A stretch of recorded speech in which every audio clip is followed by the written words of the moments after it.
क्रांतिकारी शेतकरी संघटनेचा साहेबांचा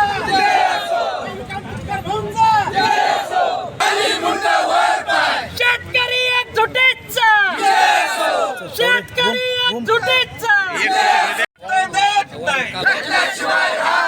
शेतकरी एकजुटीचा शेतकरी क्रांती मोर्चा संघटनेचा या मोर्चाला कृष्णा झालं का?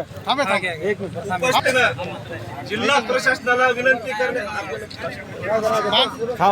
तुमच्या प्रमुख मागणी गेल्या 2 वर्षापासून या जिल्ह्यातील 8,000 शेतकऱ्यांचं ठिबक आणि तुषार सिंचनाच्या संचाचं अनुदान शासनाच्या उदासीन धोरणामुळे बाकी आहे.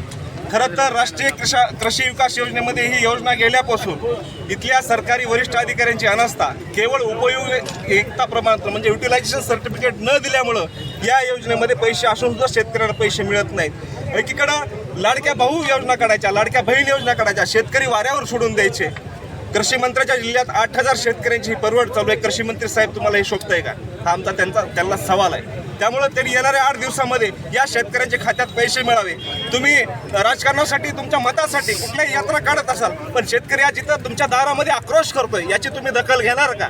हा आमचा त्यांना सवाल आहे. कृषी मंत्र्याच्या जिल्ह्यातच अनास्था नाहीये, संपूर्ण कृषी मंत्र्याच्या राज्यातच अनास्था आहे. 670 कोटी रुपये राज्यामध्ये थकलेले आहेत. या बीड जिल्ह्यामध्ये एकूण 25 कोटी रुपये 8,000 शेतकऱ्यांचे थकलेले आहेत. त्यासोबतच यांनी सोयाबीन कापसाला आता शिंदे साहेबांनी अनुदान घोषित केलं.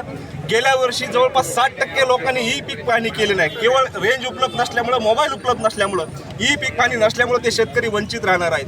2020ला महसुली पंचनाम्यानुसार 3.5 लाख शेतकऱ्यांना या तुम्हाला पीक विमा द्यायला बांधील आहोत.